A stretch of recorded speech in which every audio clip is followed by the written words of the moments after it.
Sleeping disorders ఈ రోజుల్లో చాలా చాలా కామన్ అయిపోతున్నాయి.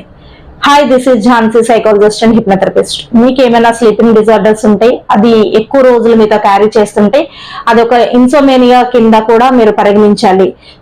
పర్ఫెక్ట్ స్లీప్ లేకపోతే ఒక మనిషికి దాని బ్రెయిన్ మీద ఎఫెక్ట్ పడుతుంది.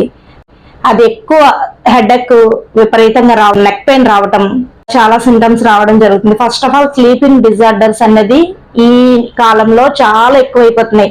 అది స్ట్రెస్ వల్ల కావచ్చు, లేకపోతే మనిషి బిజీ షెడ్యూల్ వలన మార్నింగ్ చేయవలసిన వర్కౌట్స్ ఈవినింగ్ చేయడం వల్ల కానీ, లేకపోతే ఇంకేదైనా అదర్ థాట్స్ రావటం వల్ల కానీ, ఏవో ఆలోచనలు ఎక్కువగా ఊహించుకోవడం వల్ల కానీ, అలానే మరీ ముఖ్యంగా ఎగ్జాంపుల్ చెప్తాను, డివైజెస్, ఫోన్, ల్యాప్టాప్, అలా దానివల్ల కూడా ఎక్కువగా స్లీపింగ్ డిజార్డర్స్ రావచ్చు.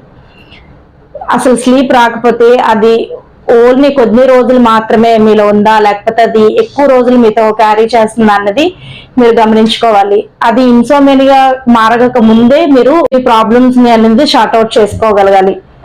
ఈ స్లీప్ ఒక్కరోజు రాకపోతేనే చాలా మంది ఇబ్బందులు పడతారు. అలాంటిది రోజుల తరబడి, నెలల తరబడి స్లీప్ అనేది రావట్లేదు. దాని వలన సూసైడల్ థాట్స్ వస్తాయి, స్ట్రెస్ వస్తుంది, యాంగ్జైటీ వచ్చేస్తుంది, చాలా ప్రాబ్లమ్స్ ఎక్కువైపోతాయి.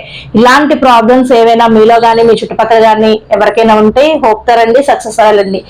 కానీ ఖచ్చితంగా ఇది ఒక ప్రాబ్లం కింద పరిగణించుకొని ఆ స్లీప్ డిజార్డర్స్ నుంచి బయటపడండి. మీకు నిద్ర వల్ల మీరు స్ట్రగుల్ అవ్వగలిగితే, నిజంగా ఎక్కువగా మీ ప్రాబ్లమ్స్ ఎక్కువైపోతున్నాయి అనుకుంటే, దానివల్ల సూసైడల్ థాట్స్ కూడా వస్తాయి. నిద్ర అనేది అంత ఇంపార్టెంట్ మనిషికి.